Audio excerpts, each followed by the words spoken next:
하나님 말씀 봉독하겠습니다. 사도행전 9장 36절부터 마지막 절 43절까지입니다. 사도행전 9장 36절입니다.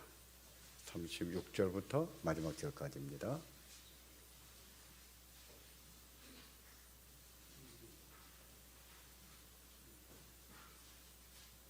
제가 받들어 읽겠습니다. 하나님 말씀입니다.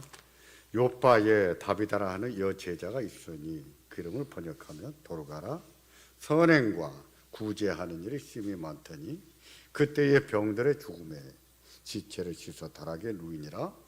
룻다가 요빠에서 가까운지라 제자들이 베드로가 거기 있음을 듣고 두 사람을 보내어 지체 말고 와달라고 간청하니 베드로가 일어나 그들과 함께 가서 이르매 그들이 데리고 다락방에 올라가니 모든 과부가 베드로 곁에 서서 울며 도로가가 그들과 함께 있을 때에 지은 속옷과 겉옷을 다 내보이거늘 베드로가 사람을 다 내보내고 무릎을 꿇고 기도하고 돌이켜 지체를 향하여 이르되 다비다야 일어나라 하니 그가 눈을 떠 베드로를 보고 일어나 앉는지라.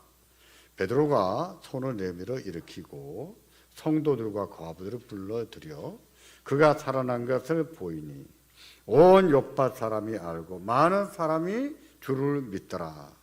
베드로가 요파에 여러 날 있어 시몬이라 하는 무두장이 집에서 머무니라. 아멘. 제가 동작중앙교회 와서 설교를 하면 저희 교회에서 다 했던 설교입니다. 그러니까 설교 준비가 힘이 들지 않지요. 그냥 새로운 본문을 해서 제가 새로 설교 준비하려면 많이 힘들 거예요. 그러나 저희 교회에서 했던 설교를 다시 보고 기도하면서 또 준비하고 하기 때문에 기본적으로는 전혀 새로 준비하는 것보다는 힘이 안 들지요. 진짜 힘든 것은 무엇인가? 같은 교회를 5년, 10년, 20년 섬기면서 늘 똑같은 교인들에게 설교한다는 것이 힘든 거예요. 똑같은 설교를 할 수 없잖아요. 반복할 수 없잖아요. 언젠가 한번 제가 특별 새벽 기도회 때 설교했던 것을 주일날 했던 거예요. 했는데 예배 끝나는데 어떤 장로님이 목사님 왜 설교 재탕하십니까? 그러시더라고요. 저는 재탕한 적 없습니다. 아니라고, 재탕이라고. 저 재탕 안 했어요. 이제 새벽에 했던 설교니까 원고로 한 2매, 3 정도, 이런 정도 간략하게 했던 것이고, 주일날 하는 설교니까 한 5페이지, 6페이지 이렇게 따로 준비해서 했던 것인데, 이분은 그것을 똑같은 설교에 재탕했다고 생각한 거예요. 그랬다고 예배 끝나게 무섭게 저 좀 봅시다. 그래서 화장실 앞으로 끌려간 적이 있습니다.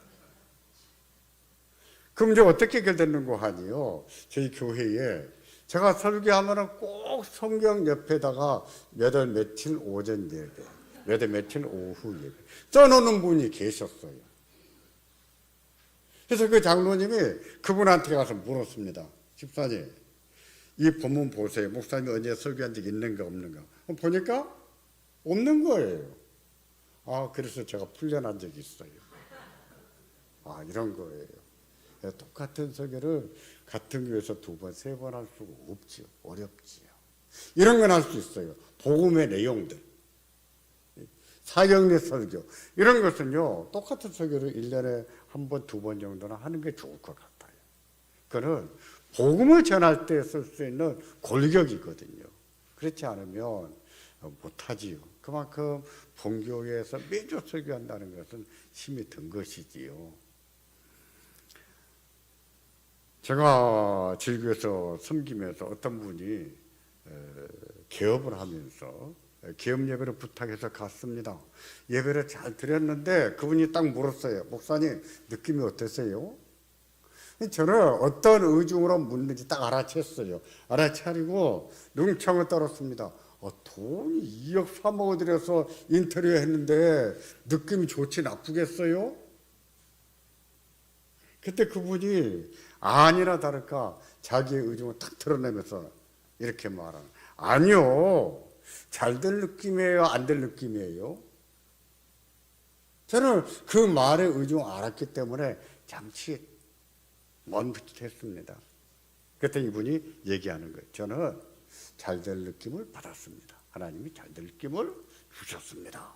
이렇게 말한 거예요. 그 말은 무엇입니까? 잘 될 것이라고 하는 응답을 받았다는 뜻이지요. 그래서요, 잘 됐을까요? 어떻게 됐을까요? 망했습니다. 6개월 만에 망했어요.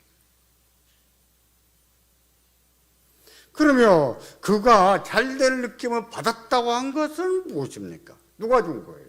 하나님이 주신 응답이에요? 그가 망했다면 그 느낌을 누가 준 것인가? 누가 줬을까요? 하나님이 주셨는데 그 틀릴 리가 있습니까? 그렇다면 아니지요. 자기 느낌이지요. 자기 느낌을 하나님이 주신 응답으로 생각할 수가 있는 것이지. 그런 느낌은요, 맞을 수도 있고 안 맞을 수도 있어요. 그런 느낌은 하나님 응답으로 여기는 사람들이 많고, 어떤 교회나 선교단체는 아예 그렇게 가르쳐요. 하나님의 느낌을 느껴봐라. 하나님 뭐라고 느낌을 주는지 봐라. 이렇게 가르치는 선교단체도 있습니다. 저는 알아요. 아는데 그런 단체들이 무엇을 지원해달라고, 예배당 좀 빌려주라고 이런 거 저는 다 거절합니다. 그런 식으로 신앙생활을 하게 하는 것이 성도들을 얼마나 혼란하게 만드는 것인지, 성도들의 삶을 아주 위험하게 만들 수 있어요. 경제적으로도 큰 손해를 입힐 수 있습니다. 그분도요, 얼마나 큰 손해를 받겠어요.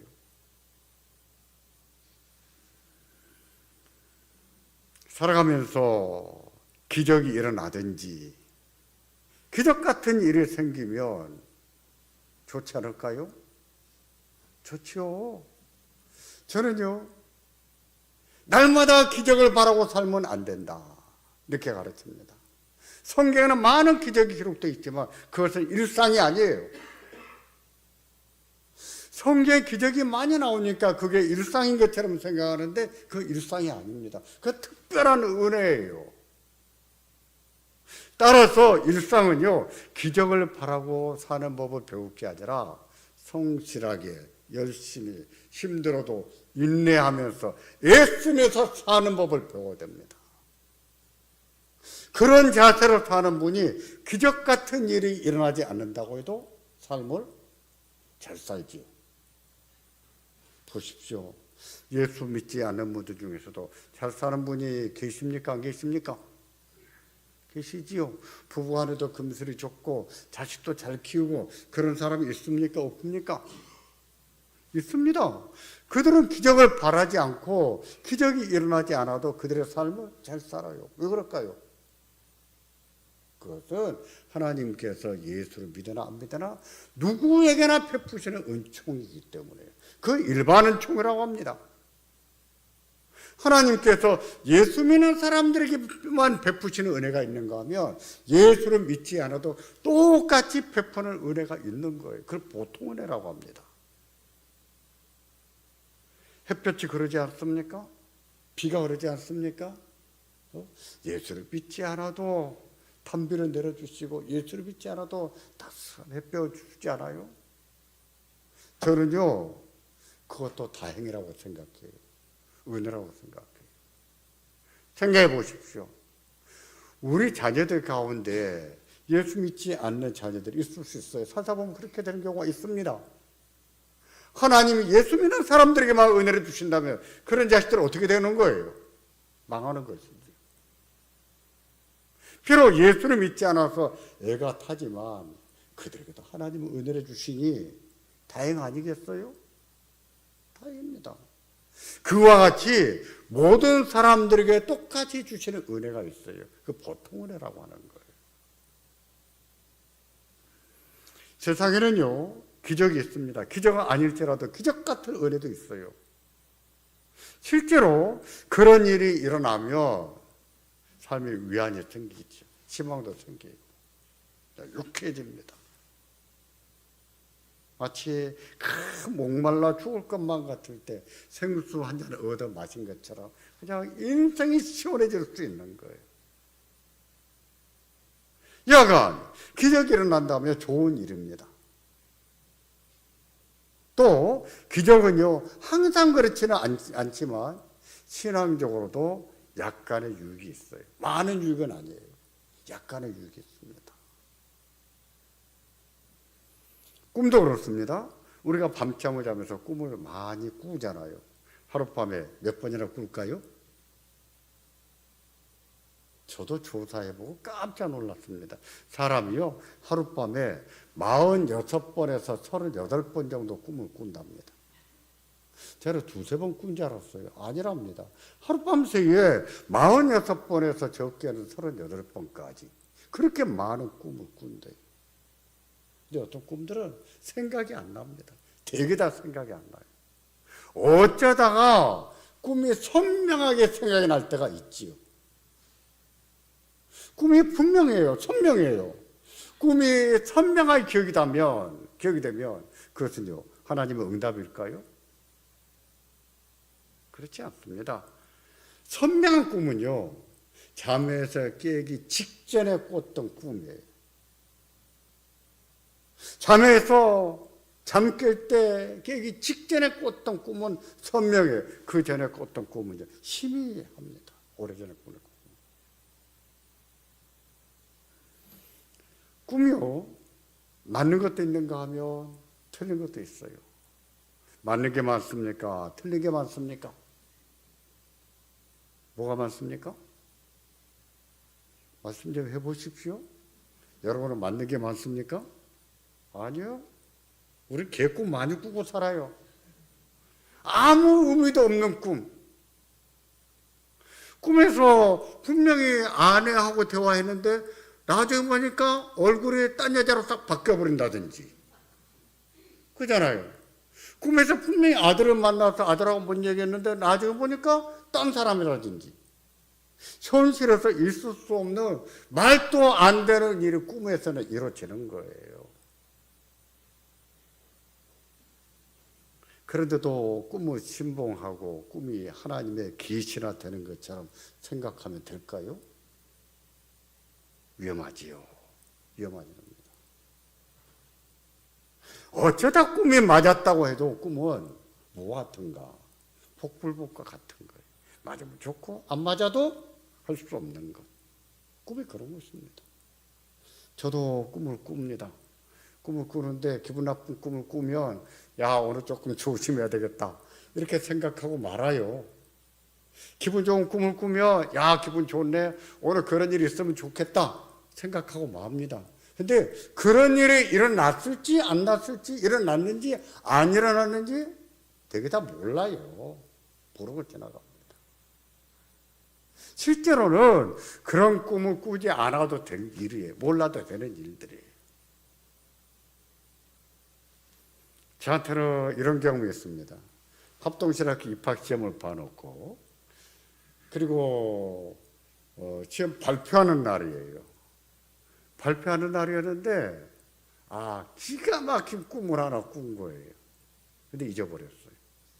그 하루 종일 시내 나가서 막 일을 보고 오후 5시 저녁 무렵이 됐는데 어떤 목사님한테서 전화가 왔어요. 대학원 동기인데 제가 그 사이에 벨기에 나가서 4년간 목회하고 오니까 이분이 저보다 선배가 돼버렸어요. 야, 네 합격한 거 아니야? 모르냐? 그러는 거예요.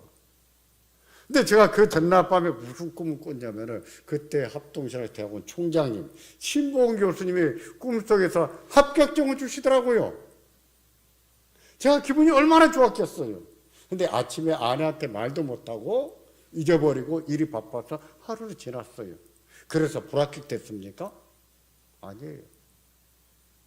몰라도 괜찮은 일인데 우리는 꿈 한번 꾸면 그것이 무슨 귀신이나 되는 것처럼 큰 난리를 피우지요. 알아도 그만이고 몰라도 그만인 것들이 얼마나 많은지 모릅니다. 기적도 그와 같은 거예요. 기적도 있으면 좋겠는데 없어도 어쩔 수 없는 거예요. 그러면 기적이나 기적 같은 은혜는 누가 베푸실까요? 하나님이 베푸시지요. 기적은 하나님의 섭리 사역 가운데 하나입니다. 기적도 하나님의 섭리예요. 그것이 일상적으로 늘 반복적으로 자주 일어나지 않을 뿐이지 하나님의 섭리 가운데 일어나는 것인데, 예전에 총신대학원에 세우신 박형룡 박사라는 분이 계셨는데 조지신학 교수였습니다. 그분 책에 보면은 비상섭리라는 말이 나와요. 비상섭리가 뭐냐면 기적을 말하는, 기적은 하나님의 비상한 섭리 가운데 베푸시는 은혜다, 그런 뜻이에요. 맞아요. 하나님은 비상한 섭리 가운데 은혜를 베푸기도 하세요. 그렇기 때문에 우리는 기도할 때 기적을 바라고 기도할 수 있을까요? 없을까요? 있습니까? 없습니까? 있지요. 기적을 바라고 기도할 수 있는 거예요. 일상에 날마다 기적이 일어나기를 바라고 살면 안 되지만, 정말 절박할 때, 정말 필요할 때 사람이 어떻게 해볼 수 없는 일들이 있어요. 하나님이 아니시라면 할 수 없는 일들이 있습니다. 하나님, 한 번만 살려주세요. 하나님, 저 좀 살려주세요. 이렇게 간청할 수 있는 거예요. 하나님이 그 기도를 들으시고 기적을 베푸실지 안 베푸실지 그건 몰라요. 보장도 없어요. 근데 우리는 그와 같이 절박한 처지에서 포기하기보다는 하나님 앞에 그와 같이 간청할 수가 있다는 겁니다. 하나님 그 기도를 들으시고 은혜를 베푸시기도 하십니다. 그러므로 힘들 때 안 된다고 포기하면 안 되는 거예요. 본문을 보면 욥바에 살았던 다비다라고도 하고 도르가라고 하는 제자가 나옵니다. 그 제자는 개인 재산을 다 팔아서 과부들을 도왔던 사람이에요. 성경에서 말하는 속옷이 나오는데 그는 과부들을 위해서 속옷도 쥐어주고 겉옷도 쥐어줬어요. 속옷이라고 하는 것은 우리의 한복으로 말할 것 같은 바지저고리를 말합니다. 겉옷은요, 우리 두루마기 같은 거예요. 근데 우리 두루마기는 멋있잖아요. 디자인 있잖아요. 근데 거기에서의 겉옷은 포대기예요. 포대기. 긴 포대기. 그것을 겉옷이라고 합니다. 근데 그 겉옷은요, 누가 가졌는 거 아니? 부자들이 소유물이었어요. 세례 요한이 세례 받으러 오는 사람들에게 옷 2벌 있는 자는 없는 자에게 1벌 주라, 이렇게 말했잖아요. 여기서 말하는 옷이라고 하는 것이 겉옷을 말하는 거예요. 당시 사람들은 속옷은 누구나 입는 기본적인 옷이었지만 아니에요. 겉옷은 부자들이 가지고 있었습니다. 가난한 자, 과부들 가져볼 수가 없는 거예요. 그런데 다비다는요, 겉옷까지 지어준 거예요. 속옷만 아니라 겉옷까지도. 그 말은 어떤 의미가 되겠습니까? 과부들을 도울 때 최선을 다해서 도왔다는 뜻이 되는 거예요. 넉넉하게 도와줬다는 뜻이 되는 거예요. 가난한 과부들을 도울 때 힘껏 도와준 것이지요. 그랬던 다비다가 병들어서 죽었습니다. 병들어 죽고 나니 그 은혜를 입었던 과부들은 너무 가슴 아픈 거예요. 다비다가 이렇게 죽는 것이 너무 아까운 겁니다. 어떻게 살릴 수가 없는가? 어떻게 할 수가 없는가? 마침 그때 베드로 사도가 욥바에서 가까운 루다에 와 계셨거든요. 그래서 야, 우리로 있을 것이 아니라 베드로 사도 좀 모시고 오자. 베드로 사도가 어떻게 하시든지 한번 해볼 수 있지 않겠느냐. 베드로 사도를 모시고 온 거예요. 이런 것을 보면은요, 우리가 살면서 어려운 사람들을 많이 돕고 사는 것이 중요한 거예요. 남에게 자비를 베풀고 은혜를 베풀고 사는 것이 얼마나 중요한지 모릅니다. 자주 듣는 말은 아니지만 몇 번에 이런 말을 들어본 것 같아요. 어떤 사람 돌아가셔서 아이고 잘 죽었네. 그런 분도 계시더라고요. 하지만 어떤 분이 돌아가시면 아까워하는 거예요. 안타까워. 좀 오래 살았었는데 조금 더 살아도 되는데 하나님 왜 데려가셨을까? 아까워하는. 되게 어떤 사람이겠어요. 정말 덕을 많이 세운 사람들이지. 그런 겁니다. 그래서 전도서를 보면 전도서는 장래에 관한 얘기를 참 많이 해요. 미래에 관해서.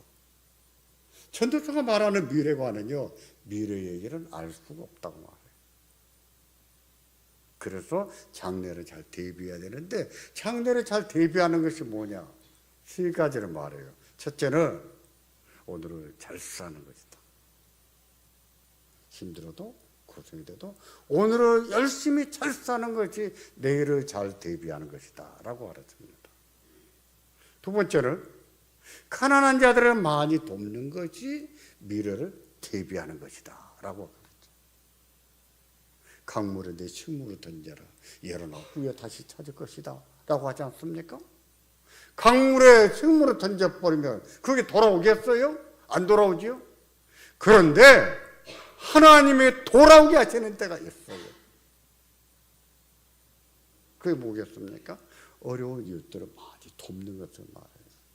그러면 하나님이 우리가 재앙을 당했을 때, 우리가 공격을 끌 때 하나님이 그걸 기억하시고 우리에게 자비를 베푸십니다. 그래서 잠언은 가난한 자를 돕는 것은 하나님께 구워드리는 것이다 이렇게 얘기해요. 하나님께 빌려드리는 거예요. 하나님 갚아주시겠다는 거예요. 알 수 없는 미래를 대비하는 것. 첫 번째는 뭐라고요? 오늘을 열심히 의롭게 잘 사는 것. 두 번째는요, 가난한 이웃들을 돕고 사는 것. 세 번째는 하나님을 경외하는 믿음으로 사는 것이다. 전도서는 그렇게 가르칩니다. 다비다가 그런 것이 아니겠어요? 다비다의 경우가 그래요. 항상 어려운 이웃들을 돕고 살았기 때문에 그의 은혜를 입었던 과부들이 그의 죽음을 안타까워해서 야, 우리가 베드로 사도 좀 모시고 오자. 모시고 온 거예요. 그러나 이미 죽었습니다. 이미 죽었는데 베드로 사도가 온들 뭐 어떻게 할 수 있겠어요? 다시 살릴 수 있겠냐고요. 그것이 일반적인 생각입니다. 우리들의 생각이에요. 그런 기도는요, 말도 안 되는 기도고, 그런 부탁을 한다면 말도 안 되는 부탁이에요. 그런데 말입니다. 베드로 사도가 그 말도 안 되는 부탁을 받고 또 부탁을 들어주는 거예요. 다락에 올라가서 이미 죽어있는 다비다의 시신을 바라보면서 간절히 기도합니다. 얼마나 기도했을까요? 한참 기도한 후에 그 다음에 베드로가 외쳤습니다. 다비다야, 일어나거라. 다비다가 눈을 탁 뜬 것이죠. 그래서 베드로 사도가 손을 잡아서 이렇게 앉혔습니다. 그랬더니 다비다가 일어났다는 것, 이것이 기적이지요. 기적이에요. 하나님께서는 그렇게 하십니다. 죽은 자를 살려내는 기적도 베풀 수 있는 하나님이시거든요. 말도 안 되는 기도요, 말도 안 되는 부탁입니다. 근데 그런 말도 안 되는 부탁도 들으시는 하나님이었어요. 그러실 때가 있어요. 세상에는 그런 일이 있습니다. 하나님이 우리가 생각할 수 없는 일이에요. 우리가 꿈꿀 수 없는 일도 하나님은 하시는 것을 믿으시기를 바랍니다. 기도에는 그런 기도가 있어요. 때로는 상식 밖의 것을 구하기도 하고 하나님께서는 그런 기도도 들으실 때가 있어요. 물론 그렇게 기도했다고 항상 듣는 것은 아니에요. 항상 기적을 베푸시는 것은 아니에요. 기적을 어떤 사람이든 베푸기도 하고 어떤 사람에게는 안 베푸기도 하시는데 그 이유는 모르겠어요. 우리 몰라요. 왜 어떤 사람이 베풀고 어떤 사람에게는 안 베푸시는지 우리는 모릅니다. 가끔 어떤 사람들이 기도해보고 이래서 하나님의 은혜를 안 베푸셨다고 이렇게 말하는 사람도 있는데 그건 자기 생각이에요. 하나님의 마음 누가 알겠습니까? 중요한 사실은요, 하나님께서는 그 말도 안 되는 기도를 듣기도 하신다는 사실이에요. 그래서요, 우리도요, 절박할 때 정말 절망스럽고 이제는 틀렸다 싶을 때 그런 때라도 그냥 포기하면 안 되는 거예요. 낙심이 되지요. 힘들지요. 희망이 없지요. 이럴 바에는 차라리 죽는 게 더 낫지 않을까 하는 생각들이 순간순간 들어요. 그런 순간에 우리가 할 수 있는 것이 뭐겠습니까? 기도예요. 하나님, 저 좀 살려주세요. 하나님, 저 좀 도와주세요. 하나님은 그 신음소리 같은 기도도 들으십니다.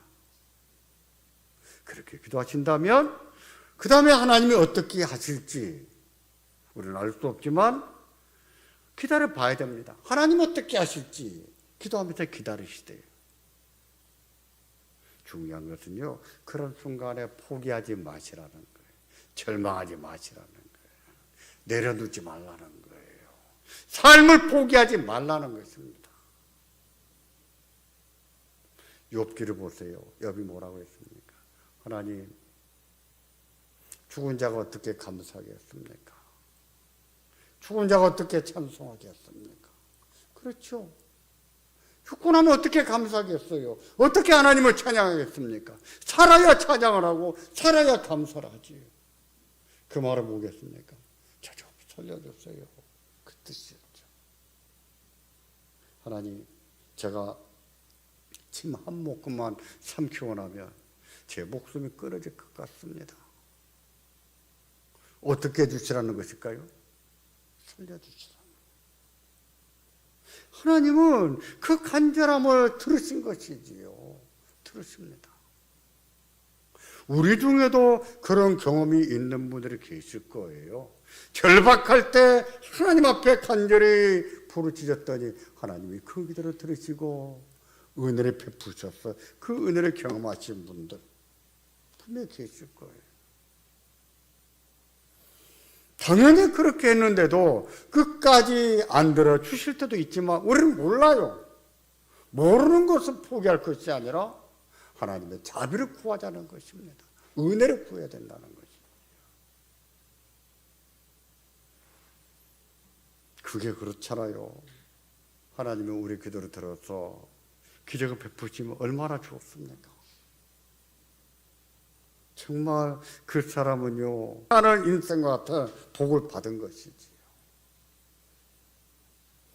성경을 살펴보고 또 우리 조직신학 책을 보면 믿음을 말할 때 믿음은 4종류가 있다 이렇게 말합니다. 첫 번째는 역사적인 믿음, 두 번째는 일시적인 감정의 믿음, 세 번째는 이적의 믿음, 네 번째는 참된 구원의 믿음. 우리가 꼭 가져야 될 믿음은요, 참된 구원의 믿음이에요. 참된 구원의 믿음.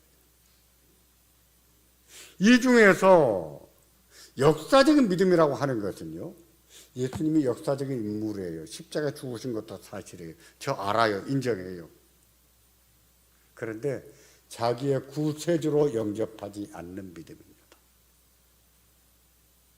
예수는 이 땅에 오셨던 실존의 인물이고, 그래 하나님의 아들이라고 하니까 그래 하나님의 아들이야. 그리고 유대 땅에서 죽었어. 십자가에서 죽었어. 그런데 자기를 위해서 죽으셨다고는 믿지 않는 것이지. 역사적인 믿음에는요, 구원이 없습니다. 두 번째는 일시적인 감정의 믿음인데, 일생의 감정의 믿음을 가진 사람도요, 기쁘게 삽니다. 교회 오는 것이 좋아요. 봉사도 잘할 수 있어요. 하나님 말씀 들을 때 기쁘게 받기도 합니다. 적어도 사람들이 볼 때는 저 사람 진짜 믿음이 있는 것 같아요. 구원을 받은 것 같아요. 그런데 일생의 감정의 믿음을 가진 사람 마치 뭐와 같은가? 가시떨기 위에 부러진 씨앗과 같아요. 구원을 받았을까요? 못 받았을까요? 못 받지요. 구원이 없습니다. 이적의 믿음이라고 하는 것은요, 나에게 또는 나를 통해서 어떤 이적이 나타날 것이라고 믿어버리면 그대로 되는 거예요. 그런 일이 있습니다. 남들은 안 된다고 말하는데 주여 믿습니다 하고 믿어버리면 실제로 그런 일이 일어나기도 해요. 그게 이적의 믿음입니다. 근데 이적의 믿음이라고 해서 이적이 나타났다고 해서 거기에 반드시 구원에 있는 것은 아니에요. 구원이 확실히 있는 믿음은 뭐냐? 참된 구원의 믿음이에요. 이적의 믿음을 가진 사람들 중에는 구원을 받은 사람도 있지만 이적의 믿음을 가졌다고 해서 구원을 받은 것은 아니에요. 그게 증거가 될 수 없다는 것이죠. 어디에 나옵니까? 마태복음 7장에 산상보원을 마무리 지면서 세 가지로 경고하셨잖아요. 넓은 길로 가지 마라. 집을 모래 위에 짓지 마라. 또 거짓 선지자들을 조심해라. 이렇게 말하잖아요. 거짓 선지자들이 어떻게 했습니까? 주의 이름으로 복음도 전하고 주의 이름으로 귀신도 쫓아내고 주의 이름으로 병든 자도 고친다고 했습니다. 그러나 주께서는 나는 너를 모른다 그랬어요. 이적이 나타났다고 해서 그 사람이 구원을 받았다? 그게 증거가 되는 것은 아니라는 뜻입니다. 그렇지만 말입니다. 이적의 믿음은 참된 구원의 믿음을 가진 우리지만 정말 절박할 때 가져야 될 믿음 중에 하나예요. 너무나 절박합니다. 너무나 절실합니다. 우리는 구원을 받았어요. 내 삶이 너무 힘겨워 절망해요. 하나님 저 좀 불쌍히 여겨주십시오. 하나님 저 좀 살려주세요. 하나님 한 번만 좀 살려주십시오. 절박할 때 우리가 가져야 될 믿음이 이적의 믿음인 거예요. 하나님은요 그 기도를 들으시고 역사하십니다. 은혜를 베푸세요. 여러분 살아보시니까 기적이 있습니까? 없습니까? 기적이 있습니까? 없습니까? 대답 좀 해보십시오. 있죠? 기적이 있어요. 기적이 있습니다. 근데 포기합니까? 근데 절망합니까? 나는 틀렸다고 합니까? 그만두는 게 좋겠어 라고 말합니까? 하나님이 계시는데 믿음이 없는 것입니다.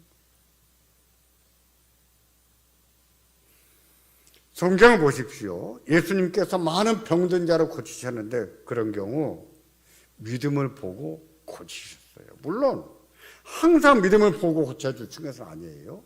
그냥 불쌍히 여겨서 이적을 베풀기도 하셨습니다. 믿음이 부족한데도. 그렇지만 적지 않은 경우, 많은 경우는 어떤가? 그 믿음을 보시고 은혜를 베푸시죠. 이런 것이 뭐 이적의 믿음이에요. 제가 아는 어떤 후배 목사님이 이제 한 23년 전 일인 것 같아요.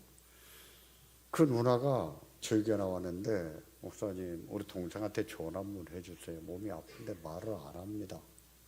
제가 전화했습니다. 전화했더니 하는 말이 목사님 저 대장암 말기랍니다. 진단받았습니다.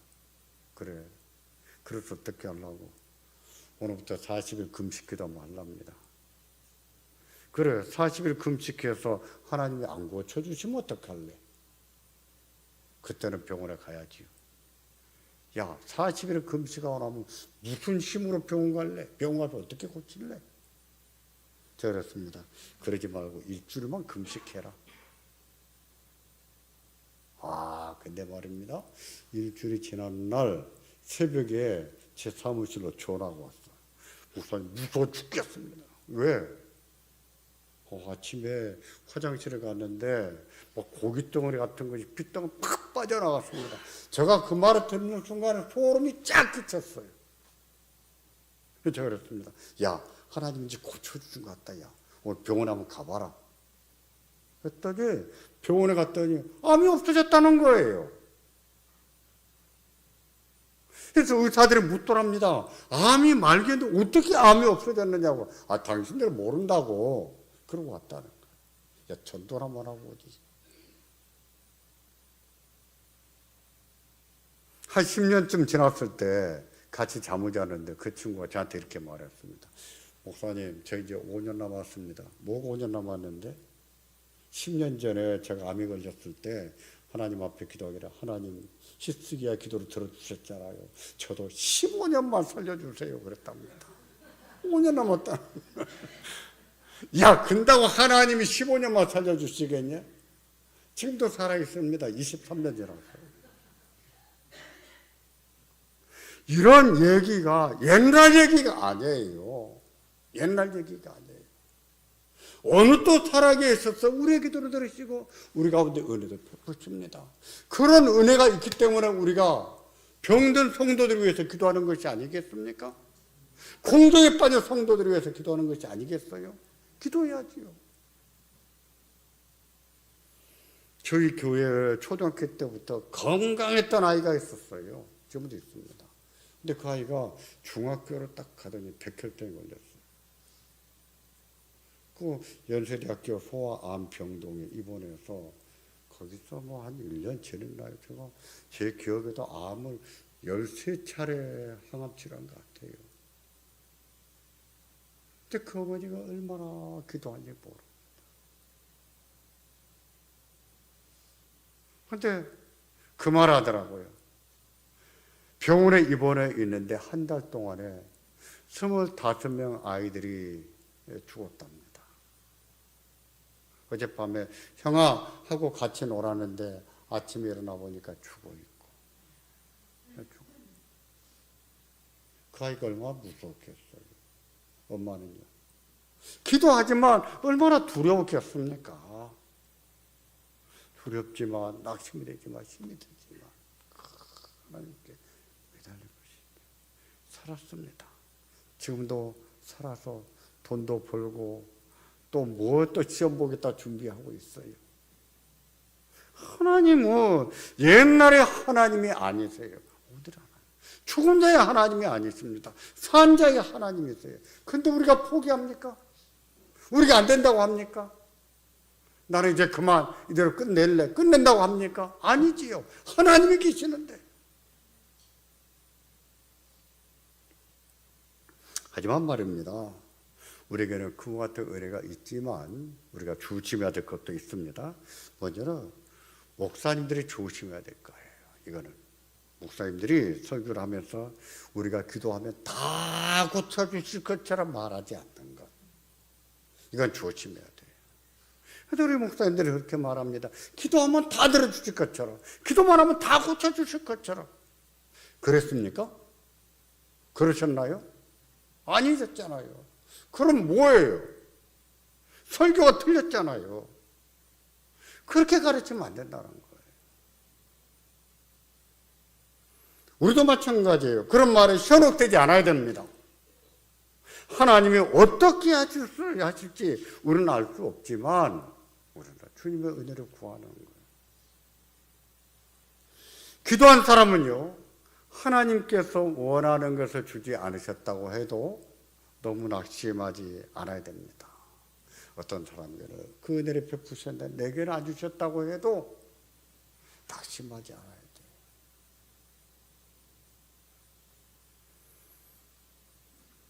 내가 왜 이렇게 하나님이 이런 것을 내게 이런 거 안 해주실까? 우리는 몰라요. 알 수가 없습니다. 그런데 나에게 그것을 해주고 안 해줄 수 있는 권한이 누구한테 있습니까? 하나님께. 그걸 뭐라고 해요? 하나님의 주권이라. 하나님께는요 그런 주권이 있으십니다. 또 하나님이 기적을 베풀어 주셨을 때 그때는요 그 은혜를 잊지 말아야 됩니다. 정말 겸손해야 돼요. 하나님 은혜로 사는 것을 알고 정말 다른 사람들에게도 좀 너그럽게 해야 됩니다.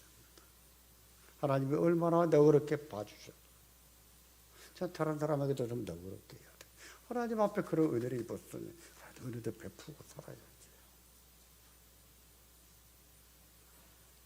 그리고 말입니다. 자기가 그런 경험을 했다고 해서 자기한테 무슨 신통력이나 있는 것처럼 말한다든지 기도만 하면 자기처럼 기도만 하면 하나님이 다 들어주신다고 말하지 않는 것. 이것도 조심해야 돼요. 나에게는 그렇게 해서 나를 들어주셨지만 다른 사람의 경우는 안 들어줄 수도 있는 거예요. 나에게는 안 들어주셨지만 다른 사람에게는 베풀어 주실 수가 있는 거예요. 우리는 이런 잘못을 범하기가 쉬워요. 어떤 특별한 경험을 하면 그것을 그냥 보편화시키는 거예요. 누구나 그래야 되는 것처럼. 그리고 그것을 막 떠드는 것을 좋아합니다. 고린도후서 12장 4절에 보면 어떤 사람이 낙원으로 이끌려가서 말할 수 없는 말을 들었다 그랬어요. 무슨 말인지 모르겠어요. 근데 그 사람은 자기가 어떤 사람을 아는데 그 사람이 거기 가서 말로 할 수 없는 말을 들었다. 근데 그 사람 누군가니 진짜로 바울 자신이에요. 자기 얘기를 하면서 자기라고 말하지 않는 거지. 근데 그때 들었던 말을 할 것처럼 말하다가 말을 안 하는 거예요. 말하기를 그만뒀습니다. 기록하지 않았어요. 왜 그만뒀을까요? 우리 같으면 내가 천국을 봤다? 얼마나 떠들겠습니까? 응? 얼마나 자랑하고 싶겠어요. 근데 바울은 말하지 않았어요. 왜 말하지 않았을까요? 그 이유를 고린도후서 12장 6절에 보면 이렇게 밝히고 있습니다. 같이 보겠습니다. 그러나 누가 나를 보는 바와 내게 듣는 바에 지나치게 생각할까 두려워하여 그만두노라. 저는 이것이 겸손이라고 생각해요.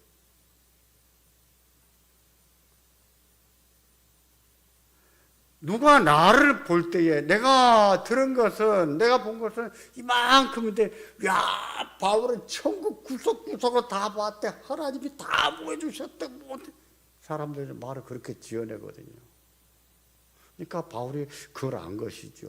내가 뭐라고 말해주면 내게 들은 바에 대해서 너희가 어떻게 할까봐?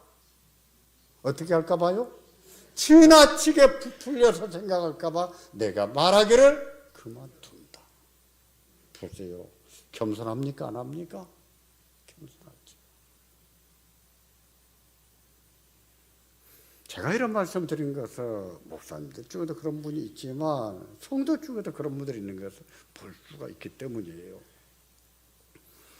또 기적 같은 은혜를 입고도 다른 사람에게 야박하게 군다든 인색하게 대하는 사람도 있는데 정말 조심해요. 정말 조심해야 됩니다.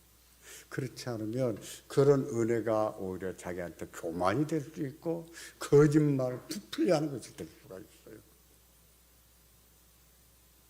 그것은요 꿈도 마찬가지입니다. 우리가 꾸는 꿈이 성경에 나오는 꿈과 같은 것으로 여긴다든지 자기 꿈이 하나님 말씀이라 되는 것처럼 말한다든지 그러십시오. 교인들이 모이면 성경 이야기를 하고 말씀 이야기를 하지 왜 아침부터 꿈 얘기를 하고 있습니까? 저는 그게 안타까운 거예요. 하나님 말씀을 얘기하고 말씀을 나눠야지 무슨 꿈 얘기를 하고 있냐고요.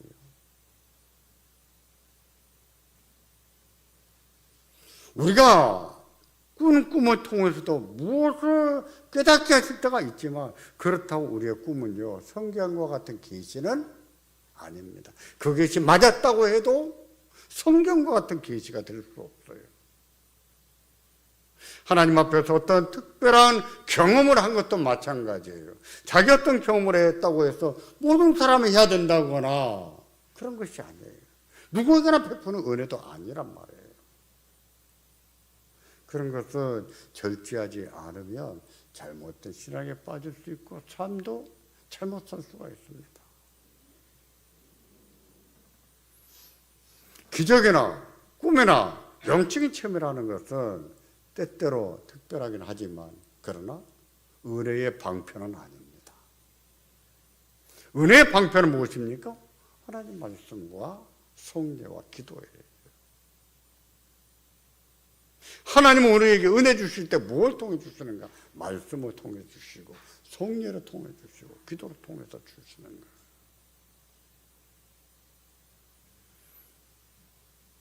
특별히 그 중에 집중해야 될 것은 무엇인고 하니? 하나님 말씀이에요. 말씀을 통해서 했습니다. 성례도요, 말씀의 지지를 받지 못하면 미신으로 전락하는 거예요. 권징도 마찬가지입니다. 권징도 하나님 말씀의 지지를 받지 못하면 그 권위를 인정받을 수가 없는 거예요. 그래서 말씀을 읽는 것이 중요하고 선포된 말씀을 듣는 것이 중요해요.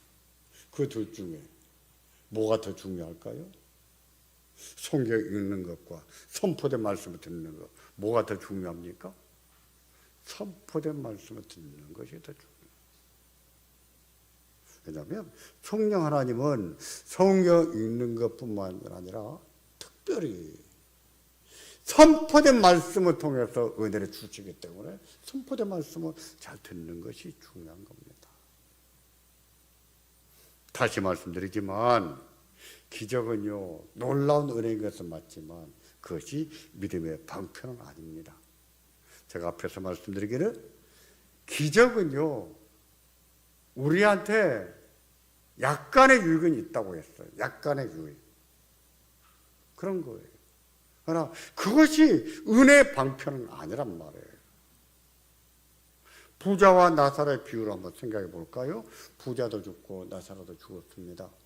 부자가 눈을 들어보니까 우리 집 앞에서 빌어먹던 그 거지 나사로가 아브라함의 품에 안겨 있는 거예요. 얼마나 부러웠겠어요. 그가 부탁한 것 중에 하나가 뭐였습니까?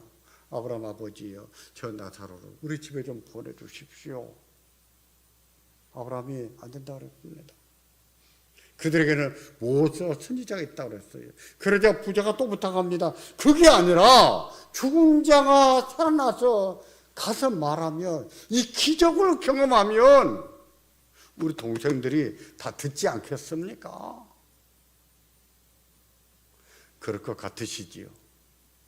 죽었다가 살아난 사람이 하는 말을 더 믿을 만할까요? 아니면 성경 말씀이 더 믿을 만할까요? 무엇입니까? 뭐에 더 믿을 것 같아요? 우리 생각은 죽은 자가 살아나서 말해주는 것. 그게 누구 생각이었어요? 부자의 생각이었습니다. 그때 아브라함이 뭐라고 했습니까? 누가복음 16장 31절 여러분 기억하시기를 바랍니다. 같이 보겠습니다. 이르되 모세와 선지자들에게 듣지 아니하며 비록 죽은 자 가운데서 살아나는 자가 있을지라도 고난을 받지 아니하리라 하였다 하시니라. 아멘. 여기서 모세와 선지자는 율법과 선지서를 말합니다. 다시 말해서 하나님 말씀을 일컫는 말이에요. 하나님 말씀을 듣고도 믿지 않는 자는 죽은 자가 살아나서 말해준다고 해도 믿지 않는다는 거예요. 하나님 말씀이에요. 우리 생각에는 하나님 말씀을 듣는 것보다도 죽은 자가 살아나면 더 믿을 것만 같아도 그렇지 않다는 거예요. 하나님 말씀을 보고도 믿지 않는 사람은 죽은 자가 살아나서 말해줘도 믿지 않는다 그랬어요. 하나님 말씀이에요. 여러분 이 말씀을 기억하십시오. 우리의 생각과 다르지만 우리의 생각을 넘어서는 것이 무엇입니까? 하나님 말씀이에요. 우리의 신앙과 삶의 유일한 법칙은 무엇입니까? 기적이 아니에요. 느낌이 아니에요. 하나님 말씀이에요. 그래서 말씀이 중요하다는 거예요. 살다 보면 무슨 일을 만날지 알 수가 없습니다. 오늘 평안하다고 해서, 오늘 건강하다고 해서 내일 또 평안하라는 법은 없는 거예요. 내일 일은 알 수가 없습니다. 오늘 건강하다고 해서 내일 또 건강한 것도 아니에요. 우리는요, 우리가 원하지 않은 삶을 살아야 될 때가 있어요. 나는 그렇게 살고 싶지 않은데 아프고 힘든 삶을 살아야 될 때도 있는 거예요. 그런 날에 슬퍼하기가 쉽고 낙심하기가 쉽고 포기하기가 쉽고 하나님이 원망스러울 수 있는데 그런 날에 기도하셔야 됩니다. 하나님, 저 좀 불쌍히 여겨주십시오. 하나님, 저 좀 도와주십시오. 하나님, 저 너무 힘들어요. 하나님, 견디기 힘들어요. 저 좀 붙들어 주세요. 하나님이 들으십니다. 신음소리 같은 우리의 기도를 들으시고 하나님의 은혜를 베푸시는 것을 믿으시기를 바랍니다. 우리 하나님이 욥이 신음을 하면서 탄식을 했을 때도 그 탄식마저도 기도로 듣지 않으셨습니까? 맞아요. 하나님 그러셨어요. 우리의 신음소리마저도 기도로 들으시는 하나님이었어요. 우리의 기도를 듣고 계십니다. 포기하지 마시고 낙심하지 마시고 주님을 바라보고 주님 의지하고 기도하기를 더욱 힘쓰고 이로 인해서 우리의 삶을 잘 살아내고 이 삶을 통해서 우리 하나님 앞에 영광을 돌릴 수 있기를 주의 이름으로 축원합니다. 기도하겠습니다. 함께 기도하겠습니다. 정말 우리는 낙심하고 우리는 너무 힘들어서 포기하고 싶고 우리는 틀렸다고 말하는 그런 순간에도 하나님은 우리를 지켜보시고 우리에게 손을 내미십니다. 우리도 그런 날에 포기하지 말고 하나님 앞에 엎드릴 수 있기를 기도할 수 있기를 원합니다. 하나님, 우리의 삶이 아플 때가 많이 있지만 이 아픈 삶을 하나님 은혜로 잘 살아내게 도와주시기를 바랍니다. 하나님, 저희 좀 도와주시기를 바랍니다. 불쌍히 여겨주시기를 바랍니다. 힘주시기를 바랍니다. 하나님, 역사여 주시기를 바랍니다. 은혜를 베풀어 주시옵소서. 하나님, 이 삶을 의롭게 살아내게 도와주시고 우리 하나님 앞에 영광을 돌리며 살아내게 도와주시기를 원합니다. 아버지 하나님, 각기 사정이 있습니다. 말 못하는 아픔들을 가지고 있습니다. 하나님, 그 아픔도 그 사정도 하나님 앞에 내려놓게 하시고 하나님 앞에서 상한 심령을 고침받기를 원합니다. 치료받기를 원합니다. 그 심령을 유쾌하게 하시기를 원합니다. 아버지 하나님, 우리가 약할지라도 약할 수밖에 없다 할지라도 그 약한 몸으로도 잘 살게 하시는 하나님이신 것을 알게 하시고 하나님, 약하다고 해서 안 된다고 생각하지 않도록 도와주시기를 바랍니다. 우리는 약하지만 이 약한 몸을 가지고도 잘 살아갈 수 있는 우리가 될 수 있도록 은혜를 베풀어 주시옵소서. 예수님의 이름으로 기도하옵나이다. 아멘.